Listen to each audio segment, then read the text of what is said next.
humans will tolerate any amount of chronic pain to avoid any type of self-inflicted acute pain. The way that translates into business is that people would rather be wrong slowly than be right and have to make a painful U-turn. That's Des Traynor. He co-founded Intercom back in 2011 and grew it to one of the biggest customer communication platforms in the world, with over 300 million in revenue. But in late 2022, growth was slowing down dangerously. This is when Intercom made one of the boldest pivots, betting the entire company on an AI agent called Finn. Today, less than 3 years after launch, Finn is approaching 100 million in revenue and resolves over 1 million customer conversations every week. For us, it was painful. Like, Owen challenged me to go and set up a team Finn, rob a load of engineers, isolate them from the rest of the org, make a whole Finn product, get a different sales team to sell Finn standalone. Every single one of those changes is painful, and you're pissing somebody off, and you're taking somebody away from their favorite manager, and you're changing forecasts. But that's the kind of cost of entry. From this episode, you can expect to learn the exact steps to turn your company into an AI-first business, and why you need to stop building software like a factory and start building like a lab. To run a company that can withstand changes, like, there's basically 3 paths through AI. There's false certainty, where you make a prediction and you hope it's true. There's existential dread, where we all show up for work every day and ask, what does it all mean? And then I think actually one of the things I want to start with is your PhD, but specifically what you did and why you decided to stop, because in the history of Intercom, when I was doing the research, you guys took a lot of unconventional turns. It's not a really linear path at all. So I want to kind of get into your thinking about how you made those decisions. Tell me about your PhD research and why you decided to stop. So I was a good student in university, and like the dot-com boom hadn't really hit Ireland as strong. Like, obviously I graduated in 2003. So the crash had happened, but like the idea of like going straight into a startup or whatever wasn't on the table. Right. So what did the smartest kids do? They all went and did PhDs. At the time, there was a lot of like funding or scholarships available. So I was like kind of looking to do something, and it is a bit of like audience capture. It's like, what do we, if I want to be a smart kid, I better do the things smart kids do, Right. So at the time, I was pursuing a PhD, and usually when you graduate, there's like, all the professors and lecturers would have like, here's the research areas and here's the funding we have, what do you want to research? And computer science education came up, and I was definitely like bemused at in my own class. Like, I think, my research found this to be true university, the bottom, say 60% of the class can't really code. Right. Like, they can't really do the job. And at the time, I probably have better, fresher thinking on this today. But at the time, I remember thinking, wow, like, how is it like that? We've been here 4 years, and like, there's people who can't, like, and I don't mean they can't literally go, they could do hello world, but they certainly couldn't like solve a real problem in any real way. Right. Like write something to a file or whatever. Right? And it was a substantial chunk. Maybe it wasn't quite 60, but it was like too many. And I remember thinking, geez, well, what is medicine like? What is law like? I mean, could you imagine producing like, the majority of the people who graduate out of the medical degrees can't actually do anything in it kind of just seemed so foreign to me. So I was just kind of fascinated by that. Like, why is it we are seemingly tolerant of this?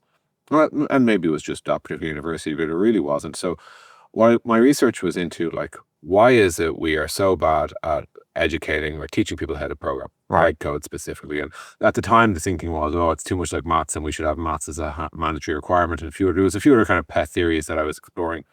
But ultimately, where I zoned in on was actually it's our like the feedback mechanism, which is how you assess if somebody can program, is what was broken. And I kind of zoned in very sort of specifically on, can we automate a way to get students real-time feedback, basically, as to whether or not they're actually getting the concept. And this is obviously, needless to say, 22 years ago, it was before AI, right? It's only really, for the funny fact, it's only really over the last 3 years I've realized all my work is now totally out of date. Hung in for a good. It wasn't for a while. Yeah, exactly. Maybe hung in for a good like 15 years. But so what I were focused on was automated assessment, which is basically, it was as simple as this. There's a thing called Bloom's taxonomy of educational objectives, which basically says the order in which you understand things. At the very, very basic level is something like recall, like, can you recite numbers or whatever, that type of thing. At the very, very top is synthesis, which is like, can you create new objects from existing stuff? In the middle, you've got comprehension and analysis and other bits and pieces. What I realized was all of our assessment techniques in computer science, not just in my university, but in Trinity and UCD and a lot of places, they basically said, write some code to do something. And then they had this kind of template-based marking where you'd say like +3 if your brackets lined up, +2 if you named your variable as well, +3 if you had a for loop declaration.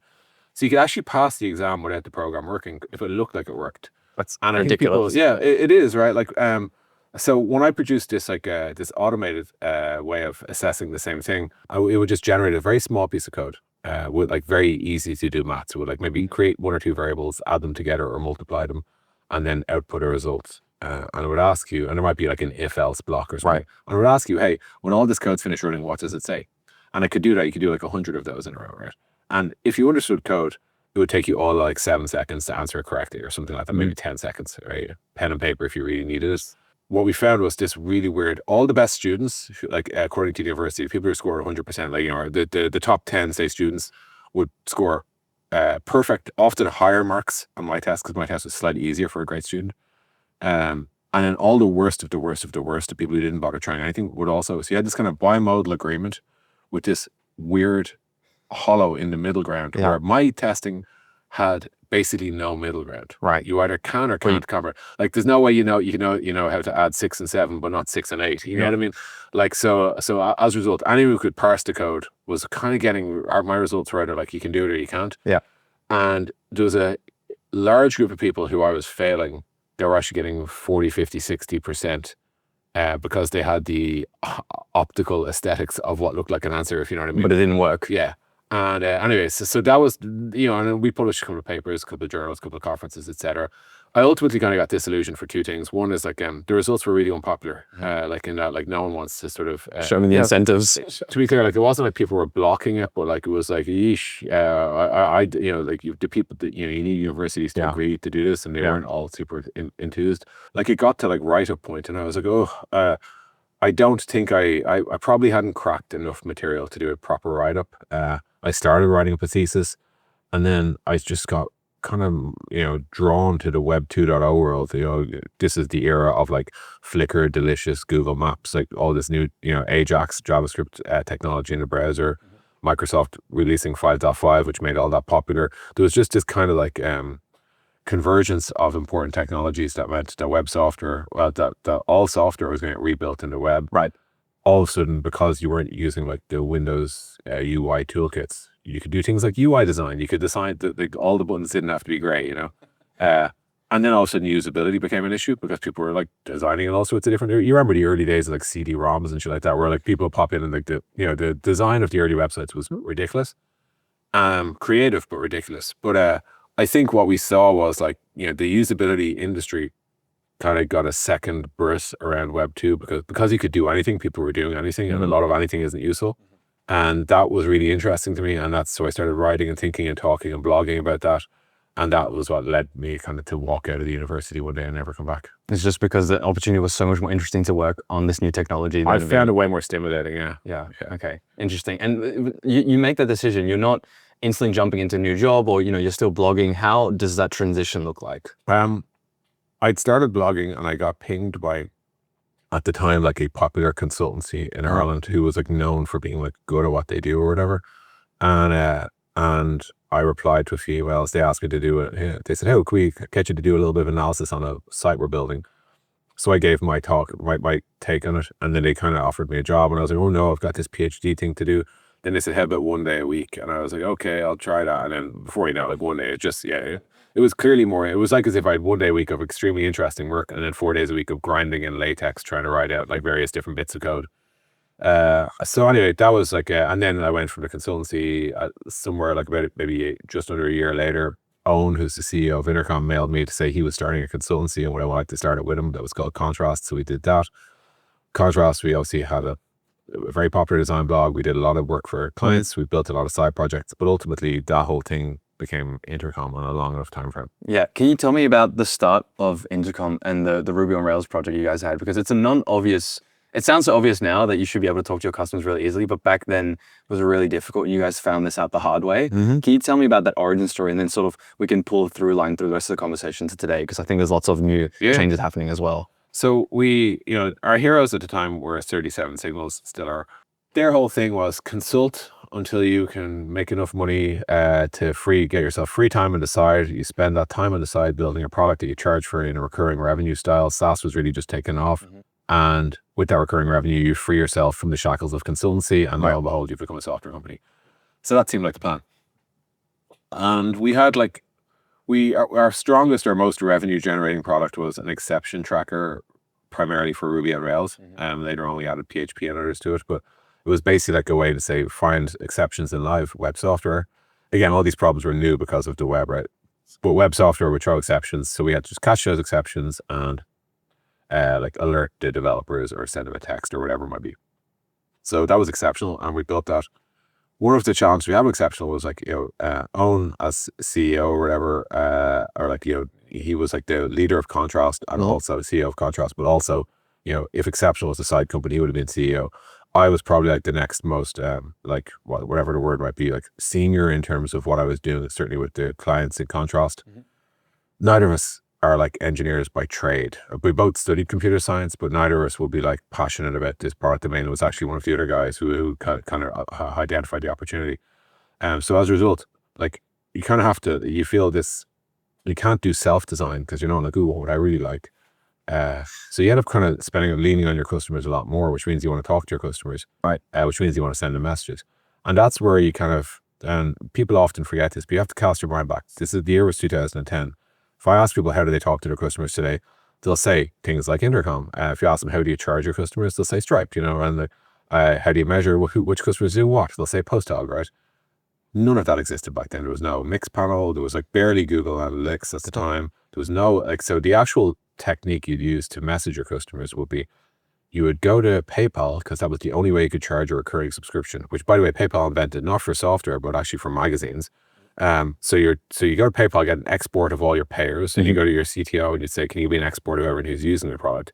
You sync up the two lists to find who's using and paying for the product. You import all of that into MailChimp or Campaign Monitor or something like that, which was the only newsletter tools at the time. And you send them out an email and no one replies. And that was the state of play as it relates to like understanding what your customers want. Right. There's just no easy way to talk to them. One of the product challenges we had with Exceptional was it was a difficult product to scale. This episode is brought to you by Beehive, the publishing platform built for modern newsletter businesses. If you want to start, grow, or monetize a newsletter, Beehive gives you everything in one place. Powerful writing tools, deep analytics, a referral program, and built-in ad network and sponsorship opportunities. I've actually had Tyler on the podcast, the founder of Beehive. And when you look at how he thinks about building a company, it's very clear why some of the fastest growing media companies and creators are turning to Beehive to run their newsletters and run their businesses. So if you've ever thought about starting a newsletter or want to take yours seriously, check out Beehive below. You can also go to mine in the description. Because it was, basically it was deployed in like big popular web products that would ping it like hundreds of thousands of times. So it would fall over quite a bit. And you'd like to either give people notification about upcoming downtime or apologize for previous downtime. And to do that, you need to be able to message your customers, and then we just had that problem messaging your customers. So I think the logo for Exceptional was this little star that sat in the bottom right-hand corner of the screen. And one day, I think it was Owen's original design, like a little bubble popped out of it saying like, hey, I think their first message was like linking up a blog post saying, hey, we've managed to like, add a lot more servers behind this, so it should be more reliable. And all of a sudden people started like engaging. And I think Owen said to Kieran something at the time, like, wouldn't it be funny if this little like widget thing becomes bigger than the actual thing it's sitting in? But that like that bubble went from being just a bubble to a bubble that would pop up and be a window with a reply box. You could have a thread, you could go back and forth. And then all of a sudden it was like, well, what if we started the conversation? What if we could dynamically start the conversation? Maybe just message people on their first time logging in or their fifth time logging in. What if users could start a conversation on their side? What if they could change the design of the bubble, like blah blah, and then you can sort of see how that grows up to being. At the time we were calling it user talk, and it went on to become Intercom. I think it's interesting that you're kind of forced to talk to the customers, like find a way to talk to them because you weren't your own customer initially. Yeah. Do you, maybe jumping forward a little bit here, as you scaled up that product, what changed? Because I know it got a lot more complex over the years as you guys grew. Powerful is the word we prefer, but yeah. Powerfully complex. And you guys grew. You're one of the fastest growing companies at the time, I think. How do you make sure, or retroactively, what went wrong in that process as the company got bigger and the product just started touching all these different surface areas? Because I can imagine it's very appealing to just keep expanding what the product can do, but that sounds also like it was a little bit dangerous because you guys were in sales, marketing, support eventually. The problem domain as it relates to startups of like, hey, wouldn't you like to know and talk to your users? is a kind of a home run, right? If you talk to any startup founder, like, hey, what tool do you want to use to see who your users are, let you talk to them, have conversations, see what activities they're taking in the product, etc. Everyone's like, yeah, we want that. As a business grows, like as our customer base started to mature, what happens is they have different types of people who want to do different types of things. Right. And this led to like early stage customers, and we still have an early stage plan for this exact reason. Intercom is a perfect sort of Swiss Army knife type product. It works, does everything you want to do. But as you grow, it becomes something more of a one size fits none, or it became, we've changed our product line and we've stopped some of these offerings. But what would happen is if you really wanted, like, if you hire some senior marketing guru who took DocuSign to market way back when, they come in and they say, oh, I want Marketo. And you're like, oh no, well, we use Intercom. Intercom it's certainly a nicer, easier to use tool.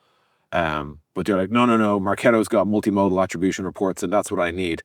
So you're like, oh Christ, I guess we better go and build multimodal attribution reports. Right. Now, that's the first, that type of decision is the first time where you're back building something that you don't fully understand yourself. Because a customer says, we need this because another competitor has it. Because you're no longer your customer for that particular feature, basically. As in your intuition is weak now. Right. Whereas it was very strong when you were a startup founder designing a tool for startup founders. Right. Who wanted to see it. I need this. Yeah, you're like, well, when someone says to you, do you know it'd be cool if we could see the last 10 things the user did? You're like, yeah, that makes sense. And everything was like jigsaw pieces just fitting in. You're like, that all makes sense. Once you start moving, and it's usually when you start moving up market, what happens is you often aren't your exact target customer anymore. And we were basically effectively like, Intercom was a tool for seeing and talking to your users. There's so many ways that goes as you move up market. Well, you're saying talking. Is it sales talk? Is it success talk? Is it marketing talk? Is it support talk? And you're saying see your users. Is that like you do visitor analytics, or you do segments? The answer is like, if you want to like take that whole thing up market, you have to kind of do all of those things. Right. And you have to do them from a position of like deep understanding of what you're doing, augmented heavily by customer contact or whatever. And it means you end up building you have to solve a lot of essential complexity in each of these domains. Now, the one challenge I think that does hurt startups as they do this in general is like, when you talk to the VP of marketing at one of your customers who took DocuSign to market, I'm just picking that because it means they're a certain tenure of person, right? They're going to feature request all of the incumbent features. Right. And if you actually follow their demands, you'll end up building the incumbent tool. And that kind of is ignoring why you were disruptive in the first place. Because if the incumbent tool is good at this, surely you would never have existed, right? Right. So like, there's a way in which, like, that quote from Harvey in The Dark Knight Rises, where he says, like, you either die a hero or grow old enough to see yourself in build. Yeah. There's a product strategy version of that, which is like, you have to work out, like, where does your ICP stop? Where do you say, okay, if you're that big and that mature with that much of a dated understanding of what's important, right, you should go and use Marketo. Right. And that's a difficult decision to make, because it sounds a lot like we're not going to build that. We're going to say no to this massive market of like up market or whatever. But I think like the general narrative you get from like specifically from venture capitalists when they haven't actually sat in companies is like, it's time to go up market, guys. And I think what a lot of folks don't get is like the up market product strategy is extremely different to building for startups. Right. And I think like, everyone from like, YC to launch to all the incubators and all that, they're really good at teaching you how to build a great product for startups. And I think the knack is you should really, there's a certain point at which you should go up market, right? And you shouldn't go further up market than you are, etc. The great companies nail this really well, like as in Stripe is still the default choice for a 2-person company tomorrow. And they have airlines using it as well. And like, it's like you can stretch the spectrum, but you have to be really careful with how you do it. Is that the framework there to knowing when you're ready to that, when your company's at that size, like you just said, or what sort of it's a combination of like, you have to, it's not an obligation. You can be a small company serving big companies. Like there are numerous of them, right? But it's got to do with your depth of the understanding of what it is you're trying to solve. And you need to not be like a child wandering into a wilderness being like, oh, I guess I'll just look to all the trees and build what they say. You actually have to have experience. So when you look at it working well, usually what it is somebody left a big mega org Right. with a really clear idea of what it is they need. Right. And then they go and build the thing and sell it back to that big mega org. But they left with a kind of like a proper PRD in their head of what they were going to do. Right. They already have that expert. Yeah. The fog of war isn't there as exactly. much. They don't need to talk to a phenomenal amount of customers and be able to pick through it and work it out. I think in general, I'm not aware of many companies that have succeeded by tackling a problem domain they knew literally nothing about, like without putting in the work. Right. If you know what I mean? Like, as in, by putting in the work, I mean like, self-design, finding early customers, blah, blah. Like, you have to do that. And it's extra hard then if you try to sell to mega corps from the start, if you weren't previously one of the gang, because they're not going to, like, why are we going to go talk to you? Yeah, well, you two lads going to build my time tracking app? Go away. Like, it'll be that sort of thing. Yeah. Right. You've grown this huge, really successful business. And I think this is going to be interesting as well to hear your thoughts and frameworks on, given this powerful product that's selling to all of these different types of customers, how do you then go about really making a pivot?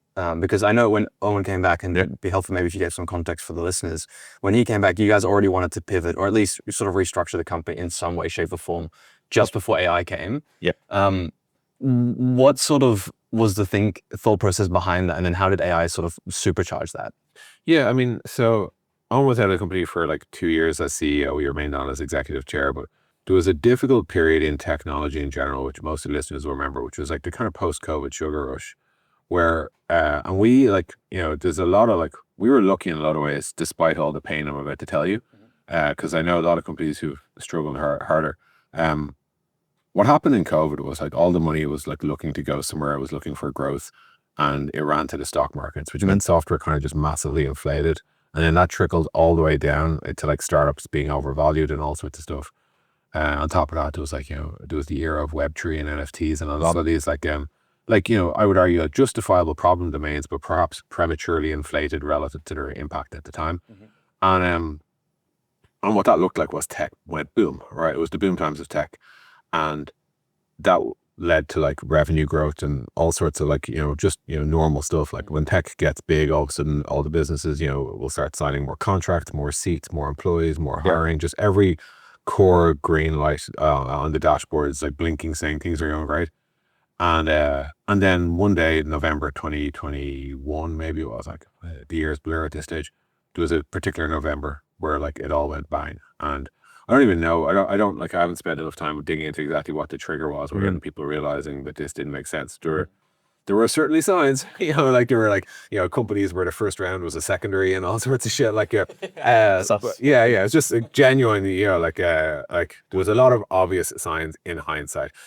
Clubhouse went from like nothing to being 4 billion back to being like closer to nothing or whatever in the space of 8 months or something like that. There was a lot of that going on. The challenge we had was we had basically blown up, and then a lot of our customers started to either die, fold, certainly cut back on seat count. That led to declining revenue growth rate. So revenue itself wasn't going down, but the growth of our revenue was coming down. It was basically approaching a standstill. And Alan returned, and we were like, right, this is the tough times of tech, because now tech's in a crash. It was the best time to put money into tech, as it turns out, if you ever look at S&P or whatever. Why was that decision made? Why not sales or marketing? It was the healthiest, stickiest, most vital revenue is the best way to put it. Okay. The sales product, like the website live chat to talk to leads and basically book a meeting or whatever, was it was a popular product, but it was churnier and probably had less pricing power in the long term. Okay. And then the engaged side of the house is still kind of pretty popular. I think we still have quite a good bit of differentiation, quite a good bit of revenue there, and we still work on that, and we maintain it. But support was clearly where we are strongest. And then other bits of backdrop, like Zendesk had been kind of taken out by private equity, and there was clearly the runway had kind of cleared for us. It was kind of look, there's a big opportunity here called being brilliant at customer service. We should go and do that. Right. Okay. And that was Owen's decision. So then we went all in on that. And then I honestly think it was 7 or 8 weeks later, we got all the pings with ChatGPT. We started playing with that. I think after some initial, playing, the first hard question I asked, it was how do you install the Intercom SDK on a mobile app?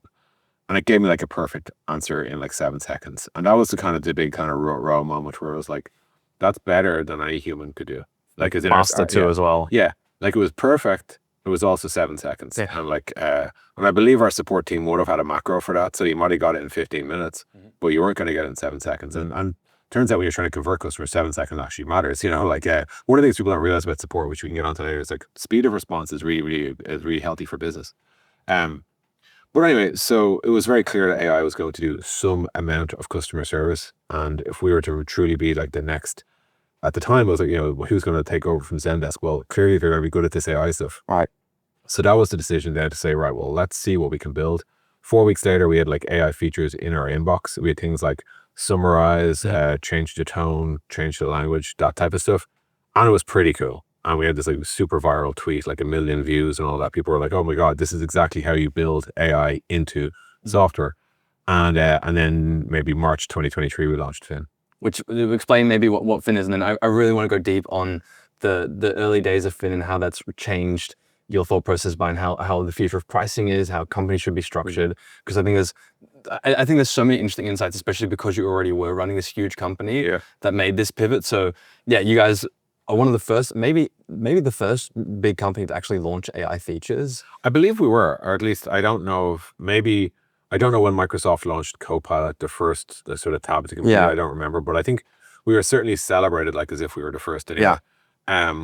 And then when we launched, so there was basically like, there's a kind of framework that, you know, with the benefit of hindsight I've learned, which is like, you can either augment humans, you can use AI to augment humans doing the thing they're currently doing.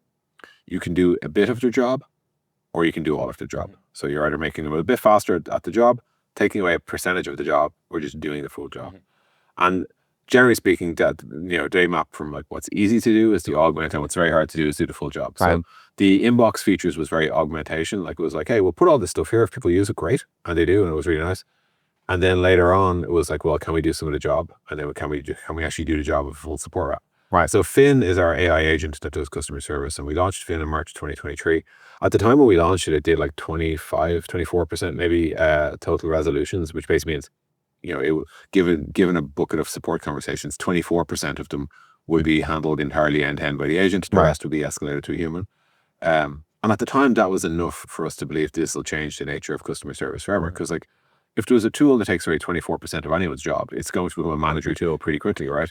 That sort of 24% assumption underpinned how we saw the landscape playing out at the time, which was that like, everyone who has a platform is going to need this. This is a great reason to switch to the Intercom platform. Right. And I think that, you know, with the benefit of hindsight, we might have played that differently. But so we went all in on Fin and we built it out, and then we built out a Copilot, and then we went harder and harder on Fin. We released Fin 2, Fin 3. Today, Fin resolves way over 1 million conversations every week. And it's like, you know, revenue growth is astounding. It's sort of super popular product, 7,000 customers, you know, and growing, and all core metrics are looking great, you know. It's insane. It sounds so easy and obvious in retrospect, but why? I mean, even such a seemingly small decision as like calling it Fin, rebranding it, and not saying, you know, this is Intercom building, just like, you know, sort of making that distinction. What were the key decisions there? Because you mentioned you might have done it a little bit differently. When I say we should have done it differently, I think with the benefit of hindsight, I think with the information we had and the strategy we had at the time, I think we did, you know, I justified the decisions, if you know what I mean. Okay. As the market played out, I think we should have gone harder earlier, and we should have. So Fin today is sold separately to Intercom. You can use Fin with Salesforce, you can use Fin with Zendesk, ServiceNow, whatever your tool of choice is, you can use Fin.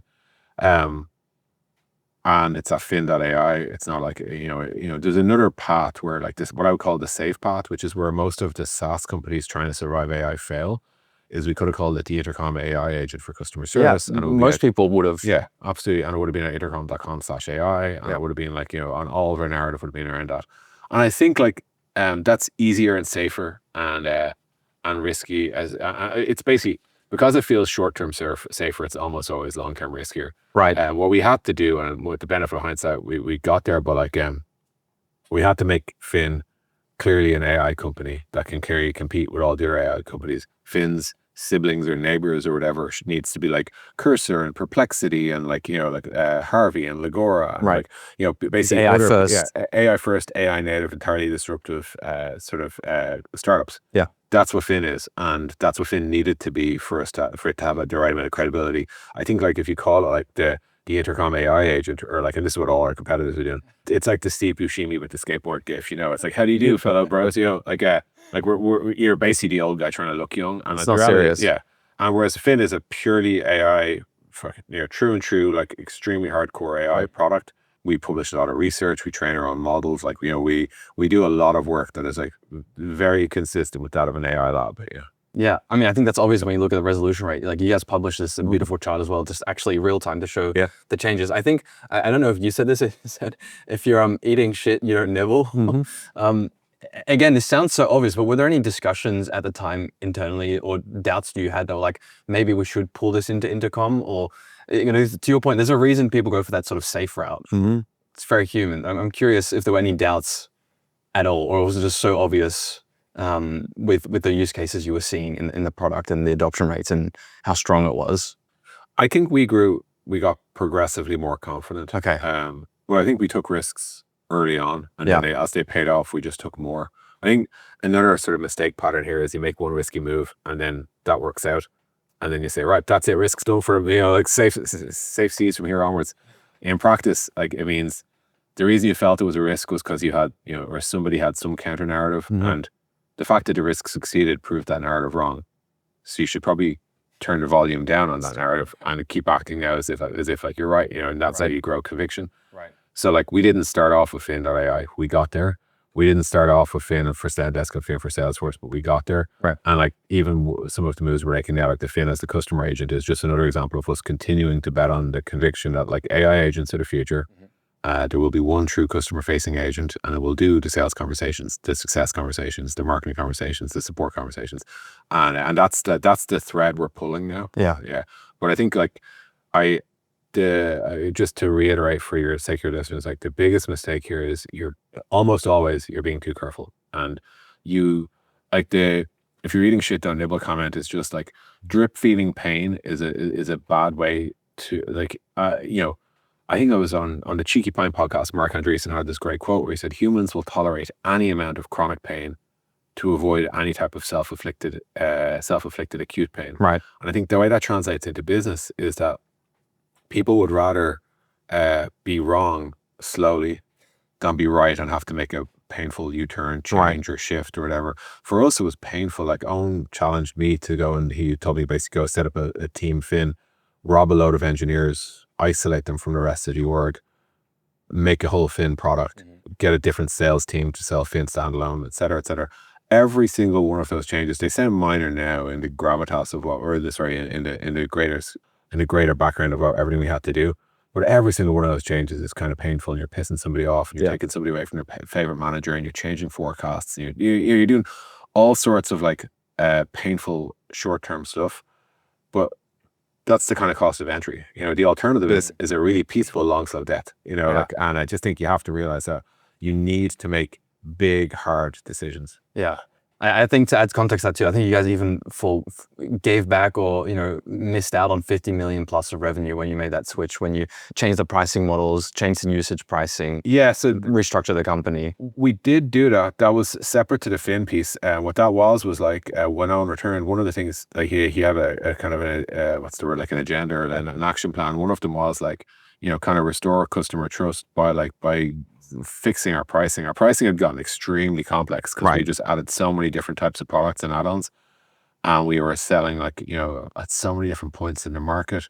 A lot of it had gone to like contact sales only, and it's just, if you look, like there was a period where like it was genuinely like none of us were proud of what we were doing in terms of monetization, but it always felt like you pay this cost of every incremental decisions. Surely that one's not that bad, but when you put 10 of them in a row, it just gets really messy. And you can actually see there's a lot of AI companies repeating this at the moment. But I think, so one of the decisions he made was basically move everyone onto a single price plan, make that price plan fair and competitive in the market. Doing so means like losing a lot of future revenue and a lot of current revenue. And the tune of that was, like, as you said, it was in the order of 50 million or so. But like, it's the sort of decision you have to make if you're serious about building a super successful company for the long term. The Biography Podcast is presented by Ro, the all-in-one banking platform for startups. Thousands of startups like Perplexity, Product Hunt, and more use Ro. You get everything you need to manage your startup's cash. Fast banking setup, cards with up to 2% cash back, and yield that turns company cash into extra runway. All super important in the early days of launching. But the thing founders really love about Row is their team. They are obsessed with helping founders disrupt the status quo and will go to the end of the earth to help them to do so. And exclusively for Biography Podcast listeners and viewers, you'll get a $1,500 statement credit plus a ton of exclusive perks when you manage your company's cash with Row. To learn more, visit rho.co/biography. Terms and conditions apply. Row is a fintech, not a bank. Checking and card services are provided by Webster Bank, member FDIC. See rewards terms for details. It's the long-term gain you're prioritizing for here, not just a short-term to quarter. And again, like, were we public or whatever, these decisions are almost off the table entirely. Like, no one's going to vote for that, you know what I mean? Yeah. Or no one's going to be supportive of it. But I think like they're the necessary parts of restructuring the business. How have you thought about that in the age of AI where you do make these changes? I feel like it's probably much harder now to make those long-term bets. Maybe not, what sort of frameworks do you guys have now internally on trying to avoid making those same short-term decisions, avoiding pain instead of... It's hard with AI because there's so much uncertainty. I think the best thing I can say, and we see this a lot even from our own customers, is like, you have to think about decisions in a few different ways. Like, one is like, what time horizon are you truly optimizing for? Are you trying to be in good condition by the end of the year? A lot of these AI companies, maybe they're trying to sell the next year. In which case, they shouldn't go and open another office or do anything that makes them less attractive. Mm-hmm. There's also a case of like, how reversible is the decision? Like, how much does it tie you up over the next 2 or 3 or 4 years? Right. How quickly can you like hot swap and like undo and all that? The reversibility of decisions is a huge piece here. And then there's also like, what does your experience tell you about how things are going to play out? And it's just been funny to watch, as we speak now. I always have to do this because AI, I have to timestamp this sentence. So quick.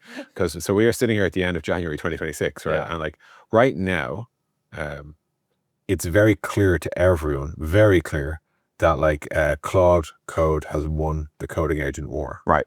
Less than 6 months ago, Cursor was valued at 31 billion because it was very clear that they had won the coding agent war.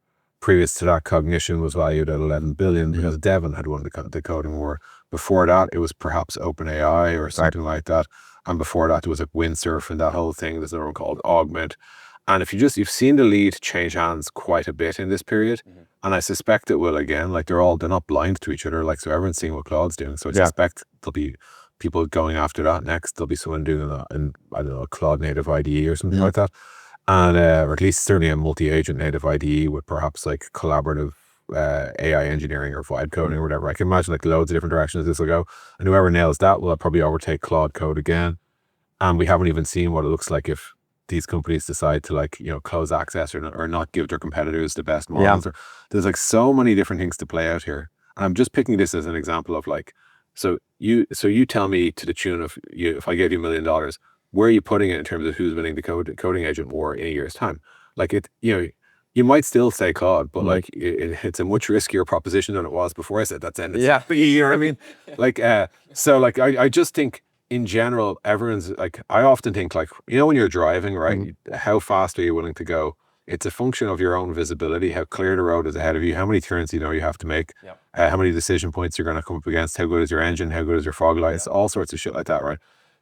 Having a strategy in this period is the same, right? I just don't think you can see that far ahead. So we used to do things like yearly road mapping. That's all gone. We roadmap roughly 6 months at a time, but we have a checkpoint halfway through. This is still... Yeah, which means like we actually give ourselves 12 weeks before we have to adapt and react. Because we've got like, Finn itself is doing incredibly well, but man, is it a competitive space. Like I've never worked in a space where we have like at least 15 other AI agents for customer service, all funded up to ludicrous degrees, right? Like as in 100x revenue, 50x revenue, all sorts of nonsense multiples being flying around. Everyone's digging in the same area and they're trying to find their own particular path.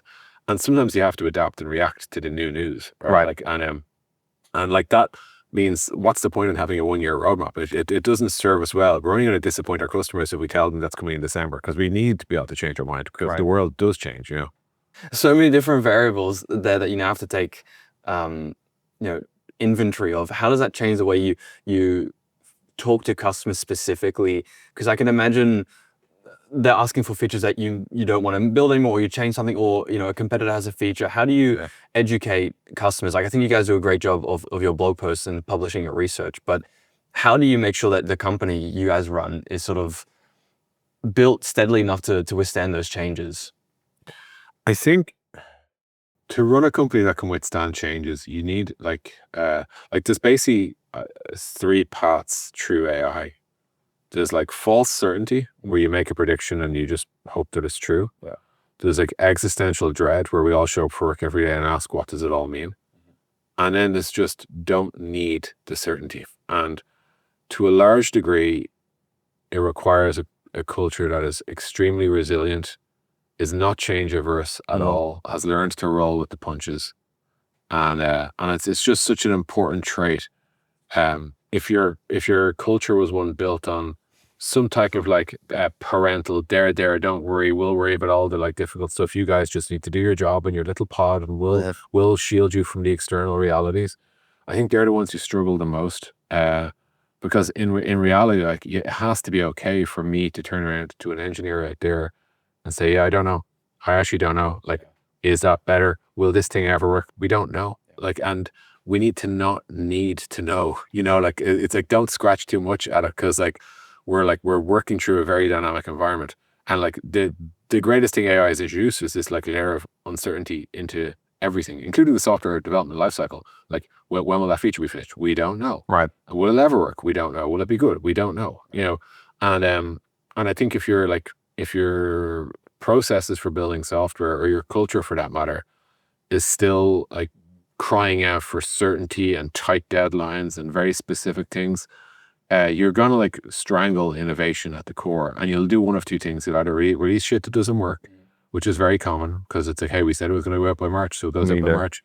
And you release these agents that claim to do something, but they don't do it. And that's half of why most of the AI stuff you find online doesn't work, is because it was released on time. That's one pattern. Or so you either release broken software because of that, or you kind of just internally combust, where you have this marketing overhang. And by that I mean you've told the world we're building this feature that has all these amazing powers, and it's going to work all the time. And then you just keep pushing it out and out and out. And there's a well-known phone and watch manufacturer that's told everyone it's got this intelligence feature coming, and it's been saying it since 2024. And we're sitting here in January 2026, and we're still not seeing it. And that happens, and that's what we call a marketing overhang. The temptation when your product's late is to say even fancier shit about it. But the reality is the nature, the seductive siren-like nature of AI is that you and me sit down to build let's just say a rival to I don't know, Harvey tomorrow, right? After 3 weeks, we'll feel like we've got 80% of Harvey in the bag. What we don't realize is the other 20% is the next 15 years. Right. And that's it's the phrase I say a lot, the last mile is a marathon. Right. You just don't know how, the distance between works 95% of the time or works 99.9 or whatever your threshold is. It could be as long as getting from 0 to 95. And in fact, often just the way the models aid code creation, it's almost designed that way, if you know what I mean. If I said, hey, we're going to build a project management tool that's got X, Y, and Z, all of that stuff is kind of already in its training set. So it's ding, and then we say, and now we're going to make it work really well for the fashion industry. And we're and that's all it takes. And all of a sudden, now you're into 2 years of product discovery, Yeah, with something that you don't have any experience in. And absolutely. Or at the very least, you don't know if you'll be able to make the code work, so yeah. Is sort of the way to get comfortable in that discomfort or uncertainty, is it making smaller teams more nimble, more functions across the organization work together? How do you structure teams aside from just having people opting into that sort of mentality? How do you structure the teams themselves to be flexible enough? I think you asked earlier about how do you talk to customers about this type of thing. It's actually the same answer. You give teams areas to dig in. We call them work streams. A work stream loosely has a job to be done. So Finn voice is a work stream. They're trying to make Finn work as well over phone as it does over text. And they have done that basically, but there's extra pieces to it now. As Finn gets more powerful, every bit of power has to be reflected in the voice product too. I recently had the chance to interview Dylan, the founder of AssemblyAI, and I was blown away by how thoughtful they are about building quality, scalable products. I'm using AssemblyAI myself, including to transcribe this podcast. Their speech-to-text models are just insanely accurate. Their models go way beyond transcription. I mean, you can identify speakers, highlight key moments, and extract actionable insights from every conversation you have. Now, the cool thing about it is that it's developer friendly and it's built to scale. So it's flexible, it has pay-as-you-go pricing, and I've seen it firsthand. AssemblyAI even transcribed my previous podcasts flawlessly with one click. Now, Dylan wanted my listeners to get some perks, so they've doubled the free credits, giving you $100 to try their models. It's a great way to test out the models for transcription, speaker diarization, and more. So stop what you're doing and go to assemblyai.com/biography to see this episode's podcast transcribed and to claim your free API credits.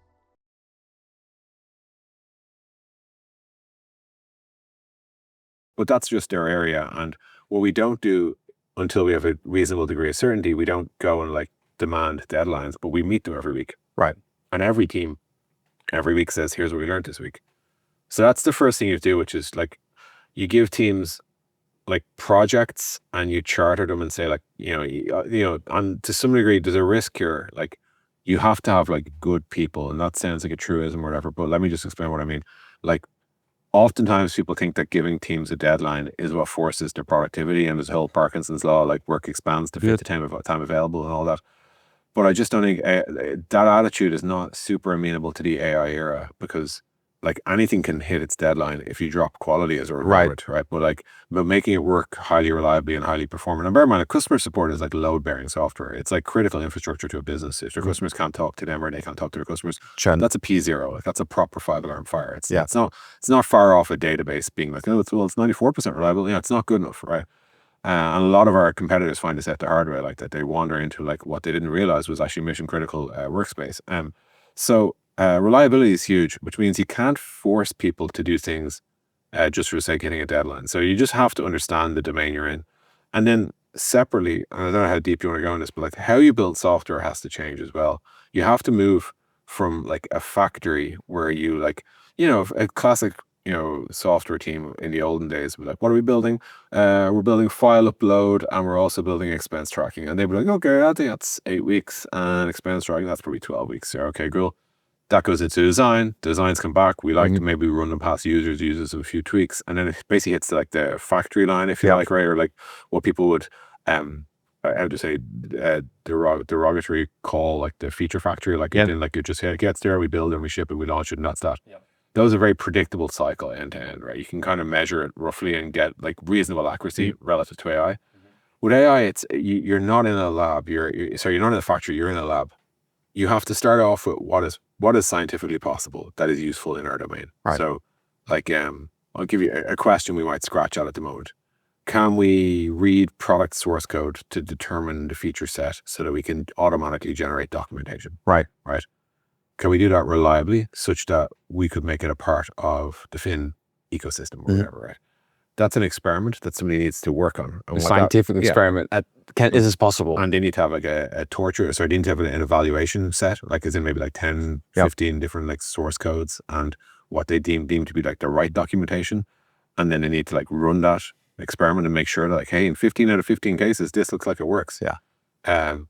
So they need to get to that performance thing. And then all they can turn around and say is like, hey, we have a capability. We have a new capability, and it looks like we can do this. And then we work out, okay, given that that's now possible, how do we productize it? Now you're a bit closer to the factory.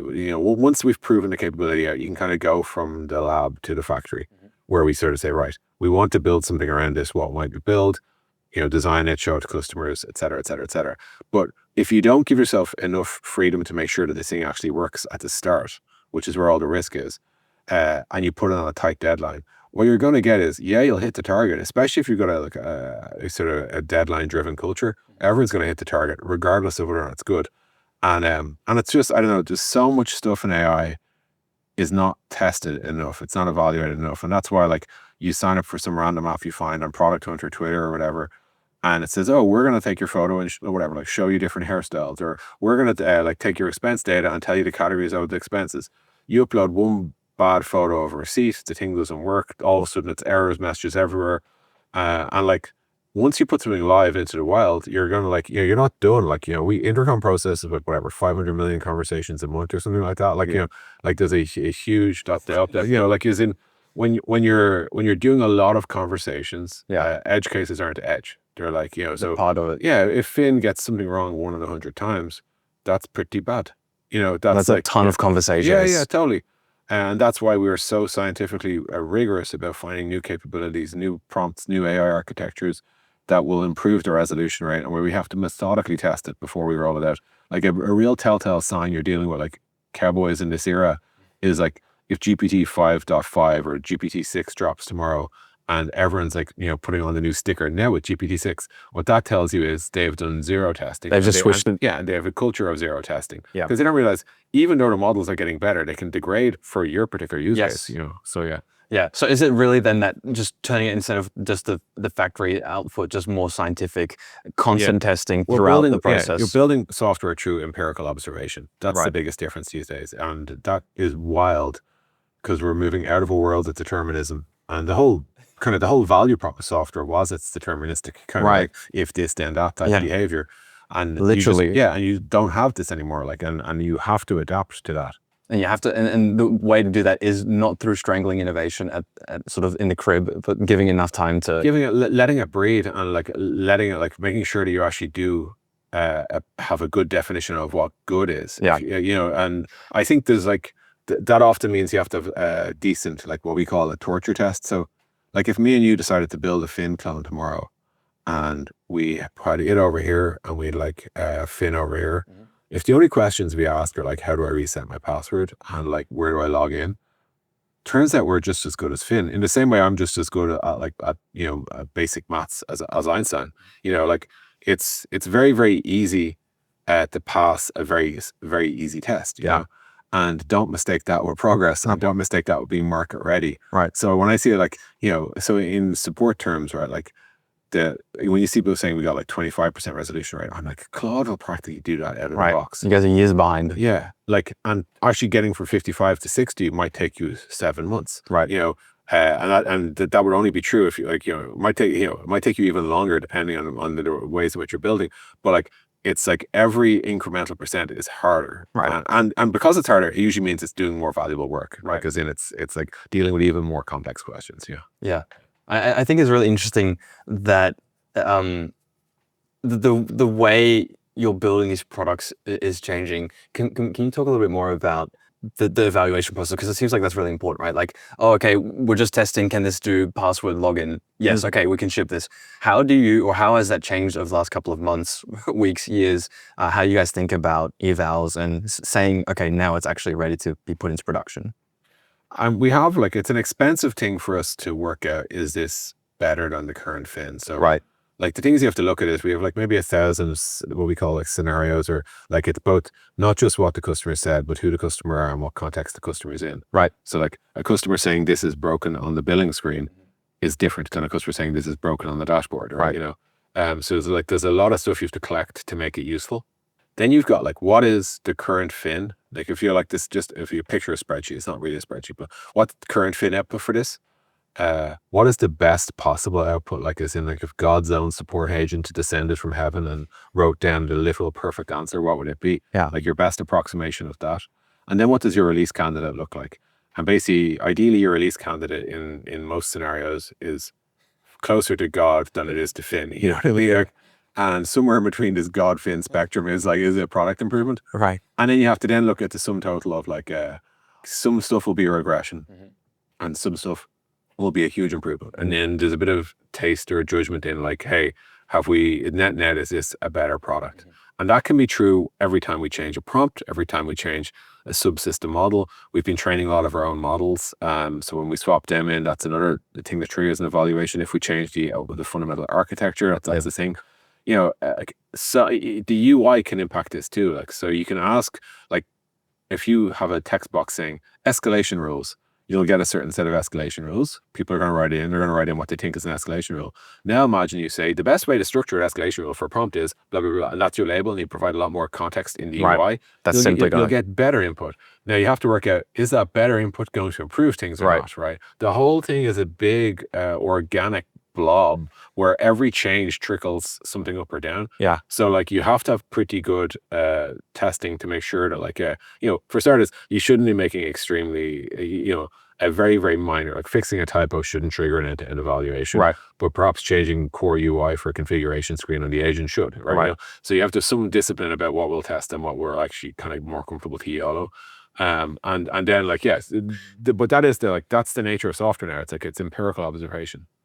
Insane that this, in such a short time span, such a huge shift. How do you filter for the right people to be able to do that kind of work? Or how should companies think about themselves? Because I think customer support's a great example. Everyone's experienced bad customer support or knows what it should look like. So there's a little bit of familiarity. But for companies building different types of products, what startups or founders have you seen really instill a culture that works well? I saw in an interview for this that you guys, by February, wanted to double the output, I think, of the engineering team, or double. Yeah. And I think you guys gave a great way to measure that. Was, are the designers shipping code? Like, every designer should be shipping code. Are there things like that you see as common patterns in startups that are adapting successfully to this new age of software development? There are a lot of ways that you need to adapt. One of my favorite writers in software is a guy called Joel Spolsky, and he had this thing called the Joel test, which is like 12 questions that would tell you if you're running a good software org. I think somebody, perhaps our chief AI officer, could do this, should write the AI version of that. But things that I think are like not an option, this like experiment, empirical observation culture, and having proper scientists who aren't like people who are better than your average product engineer are running a decent disciplined A/B test and actually finding meaningful differences. Right. That's huge. If you don't have that, you're not in a position to build good AI. Right. You might still make progress, but like you should be aware of the risk you're taking. There are areas of like, well, it doesn't really matter if you're not wrong, and sure, you can find it. Okay, cool. Like, for example, if it's like, we've got AI that generates an email for your newsletter header. Right. Generates an image for your header. Right. Like, there's only so wrong that goes. You know, it could still go wrong, but like, it's only so wrong it goes, right? Versus if you're closer to like, you know, like load-bearing infrastructure, then yeah, you want to be pretty good. Yeah. So I think that's kind of test one, if you like. Then your entire like project planning and roadmap culture has to support it too, right? So you can't be like saying we have an experimental culture and then also saying, but this has to release on Feb 3. Yeah. Like, that's not an option, right? So you have to adapt that as well. I think you need to empower work streams to continue digging in areas to make the thing really good. There's a different org that would have been happy with 23% fin, and a different org would have been happy with 50% fin. Right. But the reality is you have to keep digging, right? That's the competitive battleground here. Like, people mostly care about whose agent does the most work, and today that's fin. Right. But only because we've made it so. Right. You can't rest on those laurels either. You have to continue. Precisely. Like, yeah, and we can talk more about that as well, because it's not even just our competitors. It's also like the models get better at this every year too, right? So you have to kind of work out like, hey, a lot of stuff that we fought for 3 years to do, is that now coming out of the box? Yeah, that can happen, right? Then the designers should code. The designers need to own the front end. The designers should be vibe coding your roadmap. Your roadmap should be pretty detailed when you actually go to customers with it, because it turns out like mocking up a version of a screen is now pretty cheap in the greatest scheme of things. Your engineers should be like well versed at finding what, like, when we talk about 2x, a lot of people think they have this mental image of like developers typing twice as hard, or like Claude working at the same speed as them, and that's the 2x in practice is probably more like a 30 or 40 or 50% boost on the engineer most of the time, combined with certain projects where it will be like a 100x boost. So let's say like Finn has a Slack integration, Finn has a WhatsApp and a Telegram integration. Yeah. If someone's Teams and a Discord and I don't know, 3 other, like that's a very AI addressable problem with a very concrete definition of what complete and working looks like. Right. So like you could actually like literally, if you're good at AI engineering, you can say like, here's what we need to get to. Here's how you test if you've gotten there. Here's an example reference implementation of how it worked for Slack or Twitter or whatever.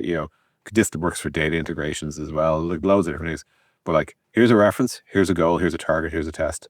And you can practically just say go these days. No, someone's going to be like, have you ever done this? No, it's not. But I mean, like, you're definitely building those things, I would argue, at least 10 times faster than you were even 6 months ago. Right. Certainly 3 years ago, right?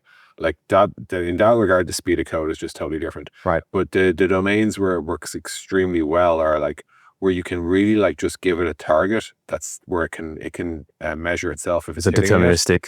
And you can give it a reference implementation or something. Right. Like sometimes connecting to APIs is a great example as well. And need X to go from Y to Z. Like then Finn should be able to populate HubSpot with these things. Here's the HubSpot API, here's the Finn API, go. Yeah. And it will work it out. It really will.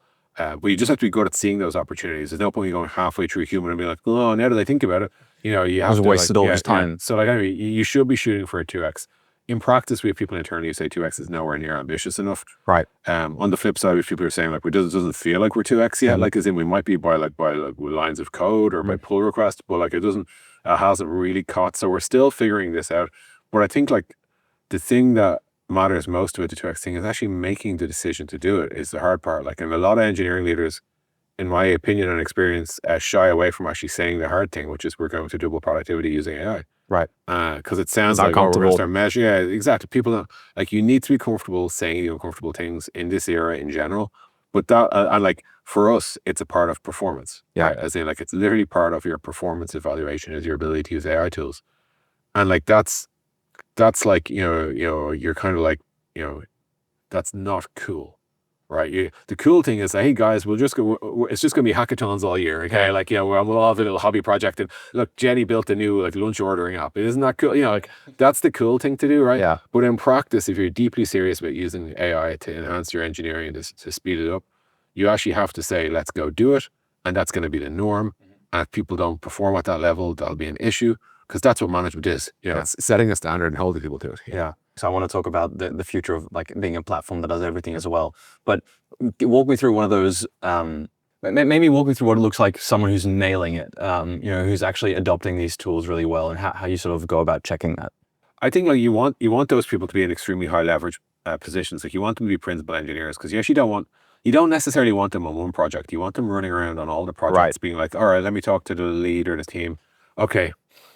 What I see here is there's a pattern where we're trying to do this a lot of times. I think if we can just set up an eval for this and set up an eval for that, it's somebody who can move around teams, articulating where and when to apply kind of Claude in this case. Right. And like maybe giving a steer on how they'd set up the agent or agents to work together. Like, so as an AI, right, we can decompose this into five different problems. Each of these is kind of independently verifiable. Right. I'd work on this and I'd break that work across two people or whatever. Right. Like, it's more like it's almost more like you're a consultant advisor type person.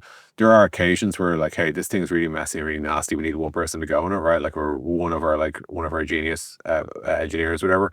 But like a lot of the times, the actual real, we're hiring people who are like college graduates as well. They don't necessarily have the experience. We have people who are like only maybe over the last few months getting into AI engineering. So you're trying to give everyone corrective steers here. And if I was to make a sort of slightly higher level point, it's that I think people talk like orgs that I don't get this. They talk about Claude or Windsurf or Cursor or Devon like as if they're a slightly better version of like JetBrains or something like that. It's a slightly nicer IDE, and actually not that you have to reprogram how you think in your head. You have to like reprogram how you think about software engineering entirely. Like it's very mind opening. We recently ran a Fin hackathon where everyone had to build their own version of Fin using Claude. I participated, and I'm not like I haven't written a line of code in 20 years, right? But I was able to go. At one point I was number 8 on the leaderboard. But like, what I found most interesting was I started off being like, all right, make the prompts better. All right, let's build a better re-ranker. Let's build this. Like, show me about the RAG. Let's see if we can improve the retrieval. After a while, I realized I'm actually thinking about this in an old school way. I'm thinking like if I was trying to write code, I'd be digging into each of these files and seeing what I can tweak and touch or whatever. And actually, what I ended up doing was saying, all right, here's what we need to do. I want you to build me a kind of a lab notebook where every time we do a new run to evaluate, I want you to store the results and store the diff and store the change and store it. If it's a regression, roll it back. And if it's a progression, roll it forward. All right. So that was like setting up the lab environment was the first thing I did. That was the biggest, probably leverage thing I did. The next thing I had to do then was I was like, right, now I need to stop telling this thing how to solve the problem. And I just need to tell it what the problem is. Yeah. So it's like, here's what we're trying to do. Like here's the questions, here's the documentation, here's the scoreboard. I need you to go and learn everything there is to be learned about RAG, AI, ML. So I started feeding it all of our own AI team's research, our own AI research blog, our competitors' stuff. Anytime anyone's boasted about doing anything clever, I was like, I want you to read this. I was just loading in a PDF off archive, you name it, just give me all this. Then I was like, right, give me 15 ideas for what you can do. And I had 15 ideas. And I was like, right, I want you to ship each of those sequentially, roll back if it's a regression or a degrading result, roll it forward otherwise. Work from 1 through 15, don't ask me any questions, dangerously skip all the permissions, go. I went home, I came back the following day and I was 8th on the leaderboard. and it had worked all night. Probably cost us $200 in credits. Right. But like, but that's, you know, if someone asks me, oh, how did you get there? I'm like, I don't have a clue. Yeah. I actually don't know what it did. And better than that, all I had to do was teach it how to think. Right. Which is just like, I know that this feels like a tired or elaborate story, but like that's the nature of software engineering has just changed. You're teaching the agent how to what good looks like and what the problem is, and maybe what sources you think it should like definitely consult to help it get new ideas. Like I found a PDF on Archive that I copied one of the techniques of, and I copied like a 1-point lift, right? Like, and that like I don't even know what the thing was. To be clear, I literally don't know what the change was. I couldn't tell you. I'm as a side note, I haven't even looked at the source code of this. I've never looked once at all the code that's been written. I do not know what is in that folder. I just talk to Claude. Yeah. But like it's just such a different nature of engineering, right? Yeah. And if you don't respect that, I think you're going to end up basically like with a slightly better IDE, and that's in the middle of an era of super intelligence where everyone has 2x or 3x or 50x to their productivity. Right. Yeah. It goes back to what you were saying a little bit about a lab environment instead of a production environment. You're kind of assuming you're smarter than this thing. Yeah. Actually, you've just been giving it context, just helping and tell me how we should be doing this. And like there's other, I mean, I could go on and on about this, but like I at one point I said spawn more agents if you have to, and it was like thanks, I will. And then all of a sudden I looked and all they and it's like again like me even just being like, you know, I was trying to think previously. I was like, I need to like maybe I should run this in a few different tabs because I have my list of projects, and I was like, no, actually, hang on. I should talk to this like it's a director of engineering with many people beneath it, not like it's an engineer. Right. And like later on, I think in the future of all this, when you have like, when there's a Claude of design, which Figma will probably be in the fullness of time, and when there's like a Claude of like product management, understanding feature requests and all, there's a version of this where you're like, do business and you hit return and you see what happens right now. That's futuristic fatal sort of shit, right? But like, you know, we can see the path. Yeah, like it was in like it's going to end up closer to that than it is to today. Yeah, you know, that's the direction of travel. Yeah, I could talk. It's insane the progress it's making. Yeah. I think the most important thing underpinning all this is you have to fundamentally rethink not just how software development works, but just how you operate within a company, how you yourself think, how you're using these tools. Really, not as a way for you to figure something out, but to get information and do these experiments. Yeah. I think that's really important. Let's talk about becoming the platform that, you know, does, I don't want to say everything because that's dangerous, but walk me through your vision of, with these powerful tools, what does Fin actually look like? As we've been succeeding with this, say, customer service agent, what we've observed is like that like people want more, and they want more and more and more. And so people were like, hey, I want Fin to like handle refunds end to end, go and find our refund policy, read it, apply it, all that sort of stuff. And like our attitude is yep. And then you get questions that are just on the edge of service. Like if somebody asks about an upgrade, why don't you upgrade them? It's the same thing, right? You're like, oh, I guess that's true. I mean, upgrading is just an API as well, right? Like I could just ping Stripe and put one in the higher plan. And then you realize, okay, this is happening, our customers want this. And then as a customer success trigger, it's like, hey, can I get Fin to talk to somebody if they haven't uploaded the file yet or something like that? And you start to realize like, why are they pulling all this out of Fin? Well, when you talk to our customers, and most people like, they sort of say, well, I was going to go and try and buy a sales agent, like an inbound AI powered SDR type product. And I realized I'd have to like then have 2 agents, and then what are you gonna do? Like some sort of A2A thing? Like you're gonna end up recreating the worst of customer communication today, which is like bad orchestration and like bad handoff. So they're all talking across each other and passing things back and forth. Then you've also this like amnesia problem where like, you know, we've all had it on the phone, like, oh, let me put you through your payments. Hello, payments, who is this? And you're like, I just spent half an hour. Yeah, exactly. Like, and so no context gets passed. So what you realize is like, hang on, all of these customer communication problems are going to be agentified. Right. And the optimal solution isn't going to be a dozen different disparate agents all talking across each other, all with their own closed scope world, all with their own different goals, competing with each other. It's going to be, that'll be an actual nightmare. Like it would, like the internet would just be like a mess. And it's also not what customers want, because now all of a sudden they have to buy 10 different agents, and every agent requires different training, different policies, different procedures for the same product context, the same tone of voice, the same brand guidelines. And you have to do all that work times 6 at least, right? So our vision for a customer agent is shared context, shared memory, shared actions, shared integrations, and then goals. And the goal of an agent will be kind of time and context dependent. If you're a new visitor on the website asking about the enterprise plan, the goal might be get this guy talking to a enterprise sales rep. Yeah. If you're in the product for a 100th time and you're on the billing screen and you say this, why can't I whatever? Well, the context is maybe because your credit card's expired or something like that, right? So that's a difference. So your goal might be make the user happy again. If a user's seemingly lost scrolling their mouse around doing those things on the settings screen, your goal might be help them. So you might pop up and say, hey, like, looks like you're lost here. What can I do?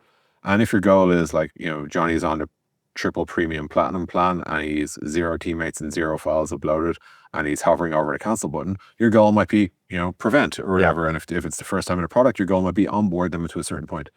But you have to in all of these cases, the agent has to know the product really well, has to be able to answer any question that can be thrown at it really well. So you're going to want the best RAG, you're going to want the best product context, you're going to want, there's a lot of stuff you want to be the same. You don't want the agent to have forgotten that the person who was on the enterprise pricing page and when they signed up, you don't want to be like, oh, sorry, who are you again? So you want to be like, now that you're on the enterprise plan, let's get you set up for like role-based access controls or whatever, right? So you have to have shared context, shared everything. So that's really, really important. And then it's just a case of orchestrating, designing these goals, like the way humans would work, which is like, sometimes the right thing to do is X and sometimes it's Y, and I'll just do the right thing at the right time. And so that's where we see it going. And I can't see any other world. Like whenever I think about other agents, I just see this lost world, this void of context. And then separately, it won't be lost on any of your listeners or viewers. Like most agents out there aren't great. So like you're gonna have this weird experience where like you've got this like Finn in the corner who can answer any question but can't upgrade you, and the upgrade guy doesn't have a clue who you are or what plan you're on. And it's like it'll just be horrible. So so the answer is the customer agent, the single agent that can do all customer conversation. And is this why you guys are so well positioned, because you already have so much context, not only on the customer experience, because you've got all of this data already, but also because the workflows and how they integrate with product, with sales, with all these other types of parts of the business. It's definitely useful that we have all that experience, but if I was to get to the core of why are we well positioned, I think it's like our AI is like stronger. That's because I think this battleground will be ultimately, does the AI work or not? As in everything else you can kind of hire in or hire consultants on or whatever. It's certainly useful. We know how sales always works and how marketing always works. We have a lot of customers in there already, and our customers are already kind of pulling this product out of us. But I still think like the AI will rule the roost here. So whoever's agent actually gets most leads to sales, actually gets most customers successful, lands most renewals, sells most products, whatever the agent might be. Like there's an e-commerce version of this where it's going to be a buying assistant, which is really super cool as well. Because again, a lot of the questions Finn gets is like, things like, hey, can you recommend me a couch that's easy to clean? And Finn does a really good job out of the box. Not because you've told it what couch is easy to clean, but Finn knows that like polyurethylene is a easy to clean fabric. So like there's so many different use cases where like Finn needs to be out of the box great, but I just think people, when they go shopping, they're just going to want the product that performs the best. Yeah. I mean, that's actually how it should be, right? Like you want to be paying for whatever's the best product. Absolutely. You don't want it. So it's actually an ideal world in a lot of ways. Yeah. And it'll be a difficult world for like the larger incumbents around us in the stack as well. Because I think what will happen is the majority of the valuable conversations, valuable customer contacts will now be in like, it won't be on the case notes in Salesforce. It'll be in the customer context. Right. Because it's shifting so quickly, it's going to happen and they're not going to have any visibility into how they'll be in the same way, if you think about the mediums of say like WhatsApp, email, and printed letter to your house, right? Every time a new medium arrives, it relegates the other one to being closer to being the source of formal record. Right. So like when you get a letter to your house, that's someone saying, no, we're actually serious about this loan. Whereas when you get a WhatsApp, it's probably a bit more casual, right? And in a business culture, like most teams I know communicate through Slack or Signal or whatever. And then when you get the email, it's like, we're going on record, are we? But similarly, I think that would be like the CRM or like the help desk, like let's say a Zendesk, wherever. It will be updated after the fact with here's what happened. Or it might even be updated in real time, but the point is like no one's logging in there because it's not the primary interface. No, the interface is like, what's the agent saying? Like that's the thing you actually care about. Yeah. That's interesting. I think this transitions nicely into the frontier labs themselves. And you have 50, I think, or 60 people working on AI specifically in Intercom. How do you see, I talked to Winston from Harvey about this, and he said you just have to be constantly out shipping them in your specific vertical. What does that look like for you guys if at some point these agents out of the box do keep getting better? Like how do you think about structuring, the roadmap's a strong word, but where to focus? Yeah, I mean, out of the box, there are skills that they'll just get naturally better at. That's for sure. And some of those skills, we've had to do a lot of work to get working in Fin. And in a year's time, it might be just commoditized, right? That's fine. That's part of the game. The thing you have to be mindful of is like, how easy is it to build a Fin out of the box? So do you kind of have a sense of where power is and where the differentiating factors are? What our AI group do is the thing, I think it's called the nth country experiment. It's a Wikipedia link, if nothing else. But I'll tell you what it is. Basically, when the US was trying to work out, right, like who can build nukes and who can't. Don't worry, this will get back to the point. What they were doing was like, so obviously the US can build nukes. Everyone knows Russia can build it. China probably can as well, right? Somewhere down the list, and I'm talking about can build, not can buy, right? Like, and who can actually make their own. Somewhere down the list it stops, right? But where does it stop? And how do you have a correct defensive posture with a country when you don't know if they can or can't build nukes? Because they're not all going to stick ads up saying like, lads, we can build nukes. Work in progress. So what they did, which I know was really interesting, was they hired 3 like extremely talented, but ultimately talented, but not ridiculous outlier physicists for 3 years and said, we want you guys to try and build a nuke, but we're not giving you any assets. We're going to pay your salary, but you only have access to publicly available material. And when they did that, because they're like, let's see how far they get. And after 3.5 years, I think they built a version, like they had the prototype of what would have been a version of a nuclear bomb that can, cause massive damage or whatever. And that was, so the realization they had was basically, like we should assume most countries have nuclear capabilities because most countries have 3 smart people, and 3 smart people given 3 years can do this. Right. So that's it. So like, now that would have fed into like policy around how they partner and rules around who's allowed to have them and all that sort of stuff. Now, what's that got to do with the labs? Well, our AI group will regularly like interrogate like, hey, given the latest model and zero context, how far and how far can you get? How close can you get to Fin performance? And they'll get yay far and they'll report back, and it helps us understand what's available out of the box, to like, a couple of smart YC hackers, and where we are, and what's the difference, and what are the vectors of differentiation that still matter? Like, where do we think we've done harder work, gone further than most will go to get results? Where are we getting our interesting gains that we don't, the ones we don't like to talk about? And like that, so it's a good experiment, and there's a version of that you have to do, and I'm guessing like Harvey are gonna have to do something similar, which is like, okay, like, given a shitload of law cases and a legal question, how far does GPT get like naked out of the box? And then if we build a little AI architecture, maybe a bit of RAG, a bit of retrieval, all that sort of stuff, can we get further? And how far? And at some set, like, you start to get nervous when it gets closer to where your base model is, and then you start thinking, right, there's a good chance like some sort of commoditization might happen here. So your options are push further, get further away from it, or not, right? Like, but like, I think that's the thing you have to be mindful of. You have to be. It reminds me a little bit, I'm going to butcher the story, but Amazon did something early on as well, where they had separate teams, trying to compete with us, with less information, with less resources, just see how far you can get. Okay. We're out of time. Where should people go if they want to work at Fin or work at Intercom or try the product out? Where should people go? Or check out some of your writing, which is also very good. Yeah, we didn't get to it, but so fin.ai is where our site is. Our company's called Intercom. Intercom.com/careers is where, if you want to come work with me and all the gang here. We hire R&D people in Dublin, London, Berlin, and we hire a sales marketing support in Chicago, San Francisco, and Sydney.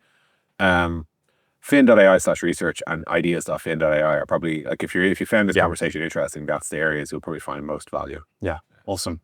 And I'm Des Traynor everywhere if you're looking for me.